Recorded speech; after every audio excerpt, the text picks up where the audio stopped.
So I wasn't planning on making a video today about this, but I was over here at my parents' house swapping the tires because it's inspection season, and you can see these stick out a little bit. These tires stick out a little bit more. They seem more noticeable in the front, but tires stick out a little bit, and in New Hampshire that's frowned upon, so I have to swap back over to my stock rims, which I have sitting right outside the door here waiting to be put on. But I jacked it up, took the front off, and I found out that the wheel bearing is bad. I don't know if you can see it.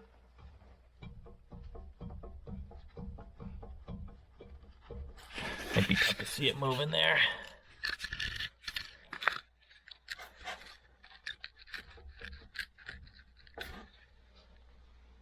Yeah, I don't know if you can see it moving, but you can definitely hear the clunking noise that it's making. If I go over to this side, driver's side, I think I replaced this one over the winter. Could have been the passenger side. I'm going to be pissed if it was the passenger side that I replaced already, but nothing. Not moving. I knew the truck was making some weird noise in the front end. I just hadn't investigated it yet. And I had somewhat of a suspicion that it was a wheel bearing, but I was hoping it wasn't, so I guess I'm making a how to replace a wheel bearing video now.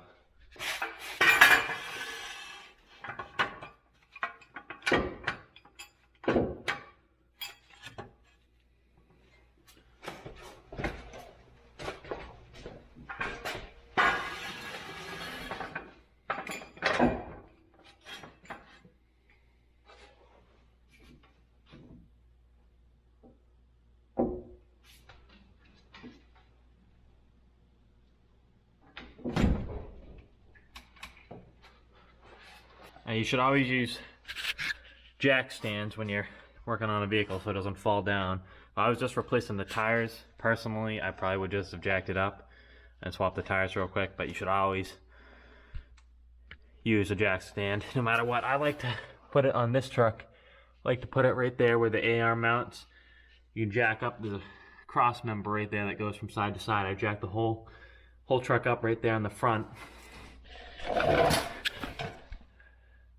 Right there, and then put the cross members on the sides of it, and to me that's the easiest way to jack up the front of the truck, and then you can work on both sides if you had to, or in this case I'm only working on one, but still helps out.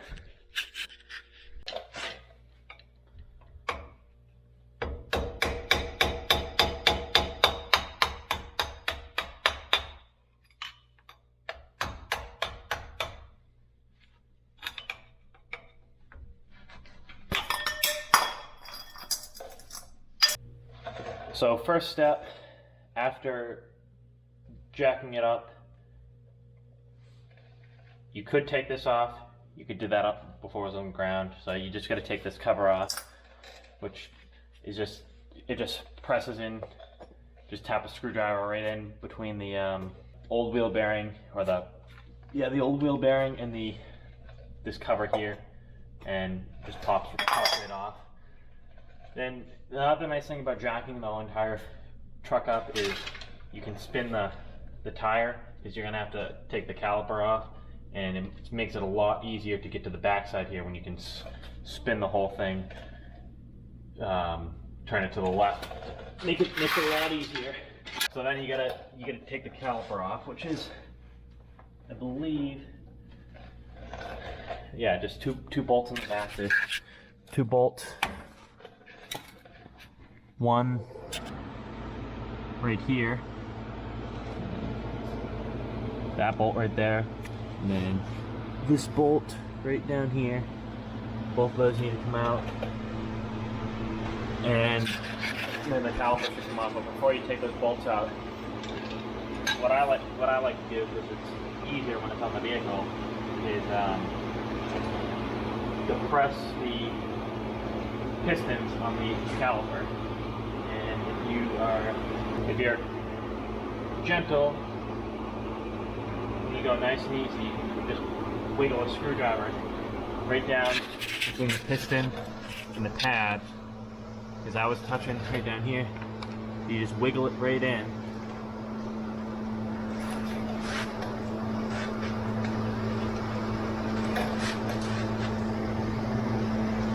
then you can just pry it out. You only need a little bit of space because it's all going to go back together, and you just need a little bit of wiggle room because when you take these bolts out, you're going to take the whole bracket and everything right off, the caliper and everything right off, and that'll make it a lot easier to push it back on. You're going to have a really hard time getting it back on if you don't depress this. So if you do it when it's on the vehicle, it's a little easier to deal with.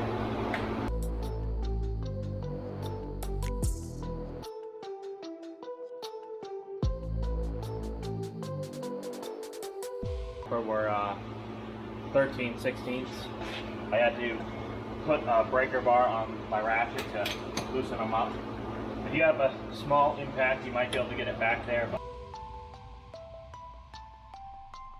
especially if you live in an area where you get salt on the road, it's always a good idea to put never seize on your bolts because it makes them come out a lot easier.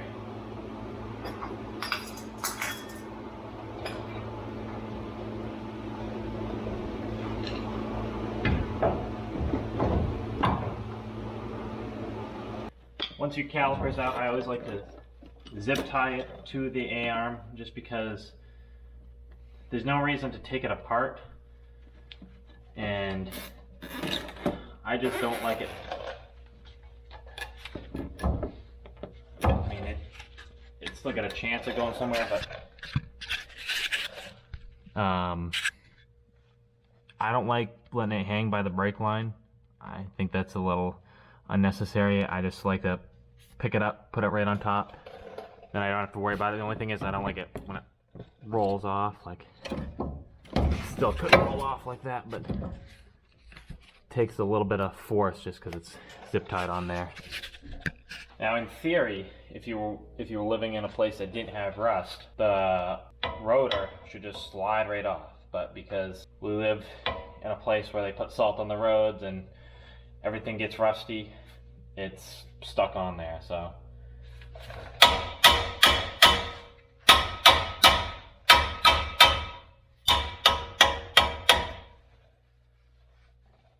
trying to go easy on it too because I'm reusing the rotor. I'm not replacing it. I just replaced it this past summer, so I'm gonna try to do my best to save it. Meaning I'm not going to hammer on it too hard. Now, if you're lucky enough to have a bunch of spare bolts lying around, there are little screw holes in the rotor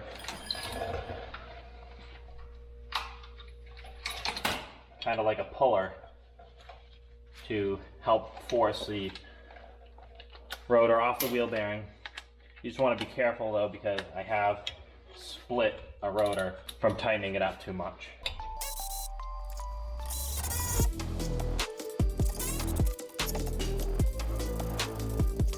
One thing I forgot about, for some reason on these rotors there's a little, at least on mine, it's a T27 screw, and it apparently screws it to the wheel bearing. It's only one spot,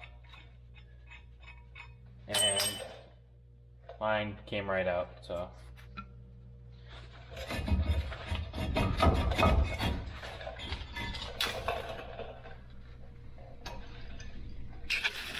See, that's where it screws in right there.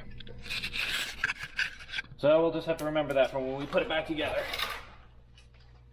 So once you got all that apart, there is a big nut right here, right where the CV axle connects to the wheel bearing, and that I am going to take off with my impact. The nut is 1 5/16 inches.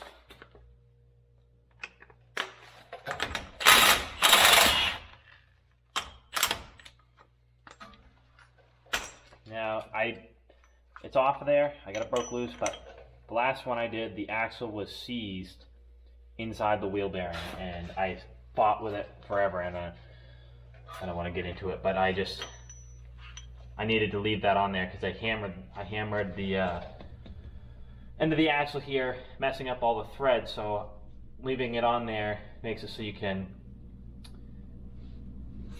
save the threads by backing it out, just backing it out easy winding it back in, backing it out. So after you get the nut loosened on the end, there is 4 bolts that hold the wheel bearing in. There's 1 right here, 2, 3 up here. The light's not really showing too well. Right there, and there's 1 right below it. So you gotta get those 4 of them out, and it's usually a lot easier if you take the CV axle out first. I'm gonna try to do it leaving the axle in. If you gotta take the axle out, it's just bolts right up and around. You just take those, screw those bolts out, and that side of the axle will drop. You just take this side, feed it back up through, and you should be all set. And it makes it a lot easier to take those bolts out, but I'm gonna try to cut a corner and not do that. Same thing, those bolts are 13/16.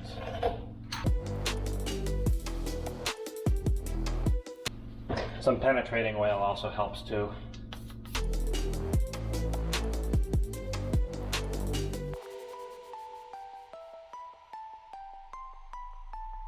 I've never had any luck using swivel extensions, but I just broke that bolt loose with this swivel, so that might be a good thing to have.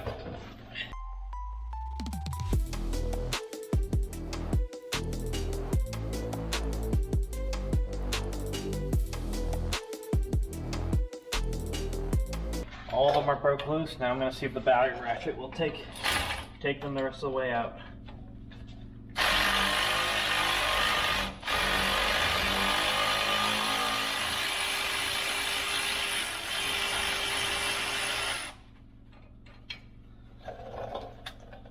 There's one.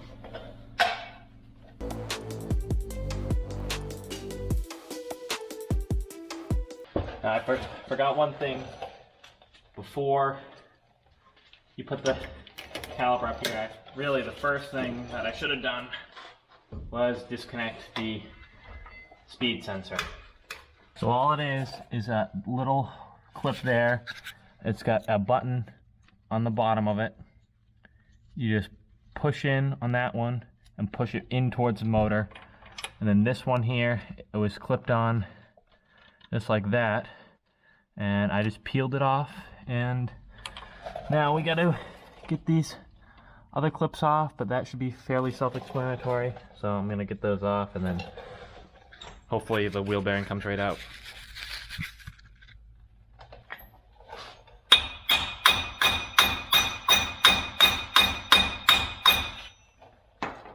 To hopefully avoid what I did last time, I'm going to put a block of wood in between the hammer and the end of the axle and beat on this as hard as I can. Because last time when I did that, if you slip off or miss or whatever, you're wrecking the threads. So this will hopefully fix that problem.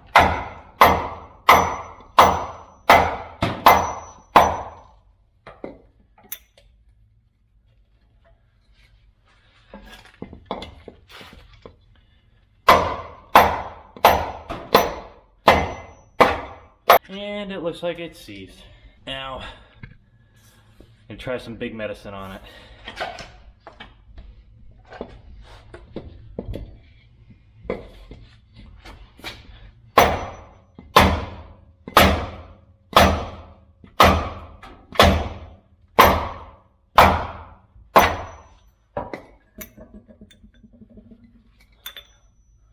I think it's moving. I'm gonna come back after I get it all out. So after an hour of pounding on it, beating on it, I saw somewhere online somebody used a rotary hammer to pound it out, because I don't have an air hammer. If you had an air hammer, you might be in a little better shape. I finally got it to move, but now, like I said, I was hitting it with the wood, and then I got pissed at with it and just started beating it with the big hammer, and it finally broke loose. So now I gotta shave this back to fix all the threads on it, and hopefully hopefully save the axle. That's my plan, save the axle, pull it all out, and put some never sees on it so this never happens again.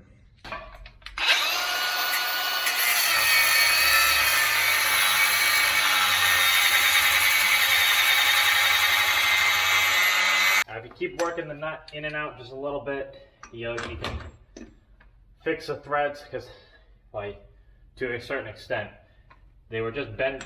The threads that are in there are just bent just a tiny bit, so that's why the impact runs. But if I work it in and out a little bit, it'll fix them a little bit and make it so I can put the nut back on there.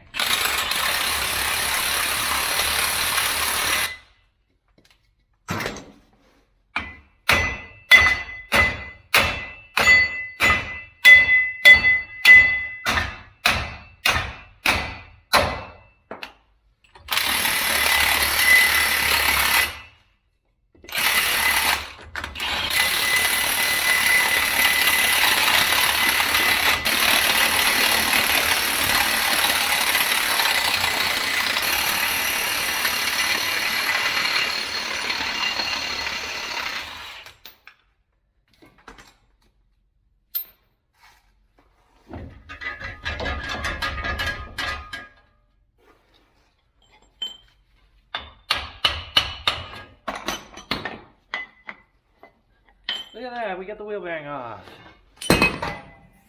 Now when you get it off of there, you definitely want to clean the axle. If you're saving the axle, maybe you had to put a new one in, doesn't matter. Just clean up the rust on it.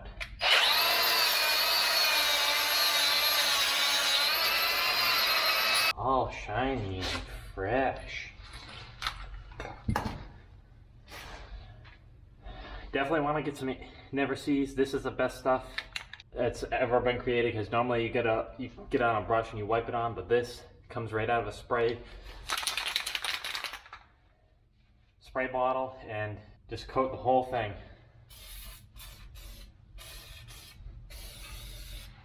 I'm gonna do the inside of the wheel bearing as well.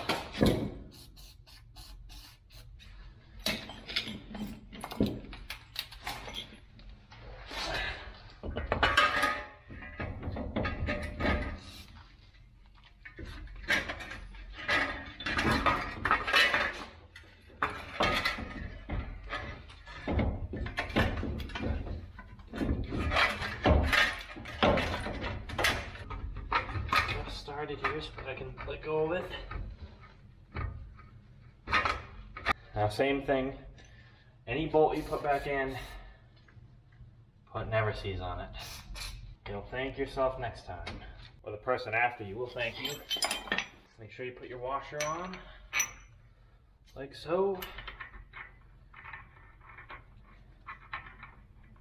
I'm gonna try not to cross-thread this.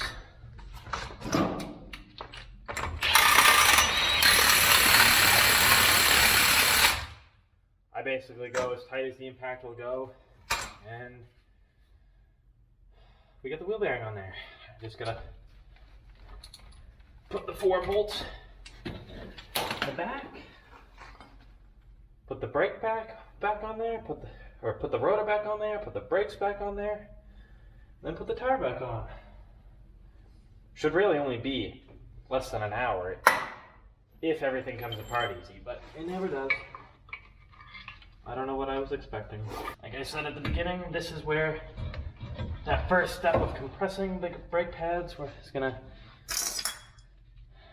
save you a bunch of time and energy, because you're gonna be so aggravated with everything that's gone on that will be the best thing that's ever happened. Well, that's one wheel bearing done. I'm not going to show anything else. This is going to be the end of the video. If you are replacing the wheel bearing, you should already know how to take off the tire. So I'm not going to film putting it back on. But thanks for watching me struggle to replace a wheel bearing that should have been simple, easy 1-hour job and turns into a half-a-day project. But hopefully this doesn't happen to you. Thanks for watching.